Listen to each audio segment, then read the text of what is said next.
So what's good, everyone? I wanted to bring awareness to this video because I know that when I had made that post, if y'all from Facebook, I had made that post that the Christianity dates all the way back to Ethiopia in 480.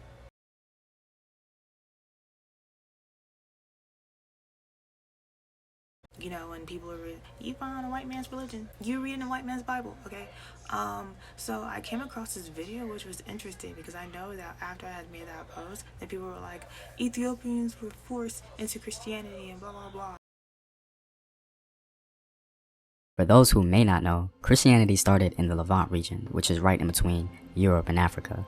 The very first encounter with the continent and Jesus is actually found in the Bible in the book of Matthew, chapter 2, verses 14 through 15.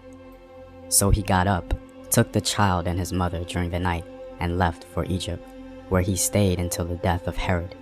And so was fulfilled what the Lord had said through the prophet, "Out of Egypt I called my son." So as we can see, according to the Christian Bible itself, Jesus fled to Egypt fleeing potential persecution from King Herod. What was the first official sign of a converted Christian in Africa? Well, the Christian Bible also makes mention of this. In the book of Acts chapter 8, verses 26 and 27, it states, "Now an angel of the Lord said to Philip, 'Go south to the road, the desert road that goes down from Jerusalem to Gaza.' So he started out, and on his way he met an Ethiopian eunuch, an important official in charge of all the treasury of the Kandake. This man had gone to Jerusalem to worship. So the first official sign of a Christian in Africa was a Cushite official from ancient Nubia. The message of Christianity apparently penetrated all the way down to Cush, and a Cushite man accepted Christianity. The Christian Bible tells us that the Cushite was actually on his way to Jerusalem to worship.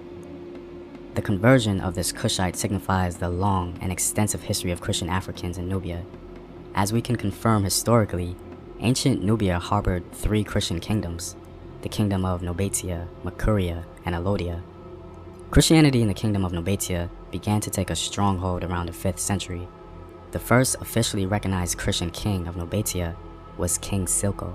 By the end of the 6th century, Makuria had converted to Christianity. What's so significant about Makuria is that this Christian nation literally stopped the Arabs from conquering further south into Eastern Africa and spreading Islam through conquest for quite some time. The kings of Makuria apparently took their religion very serious, as they even took on Christian names such as King Abraham, King Solomon, and King David. In fact, there's a tombstone from the Makurian king, King David. As we can see, the inscriptions are clearly Nubian script with obvious crosses on the bottom, advancing Christian imagery and symbolism. And our last kingdom is Alodia. The kingdom of Alodia was officially converted to Christianity in the 6th century. Alodia is described as being larger, wealthier, and even more powerful than Makuria, with the country covering a large region. Now, this is where we get to Inner Africa. The first sign of Christianity in Inner Africa was actually in Ethiopia during the reign of the Aksumite Empire. Although Christianity existed long before the rule of King Ezana of the Aksumite Empire, the religion took a strong foothold when it was declared a state religion in 330 AD. So how did Christianity come to Ethiopia?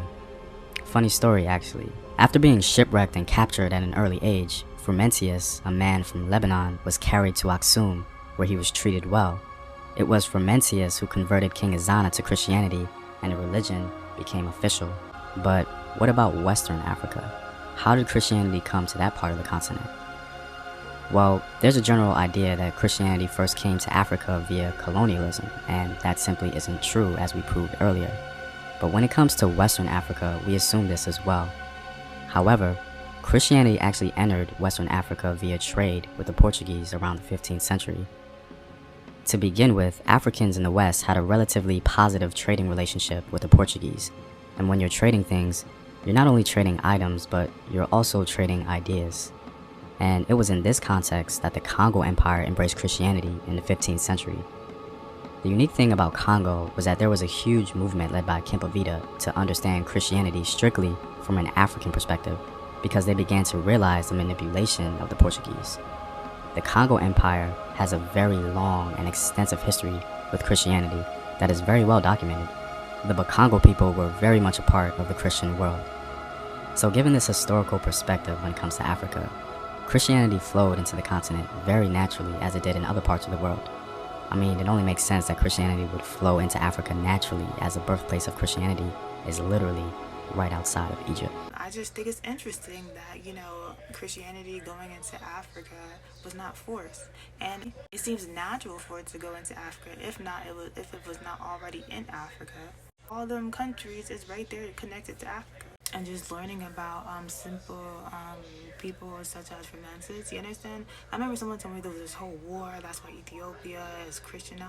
There's a lot more behind how the whole Christianity thing in Africa than just war, than just slavery.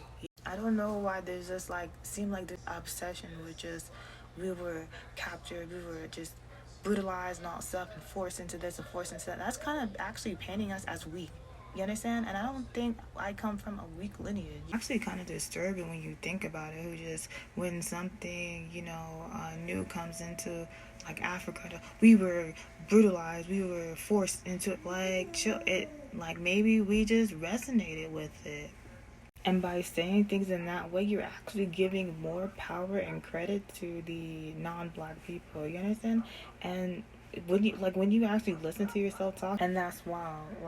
You're giving them, you're putting them on a pedestal, and that's as if we're just some poor, helpless, we don't know what we're doing, we were forced and brutalized, and just even ask some of you, why are you putting these people on a high pedestal? Do you hear yourself right now?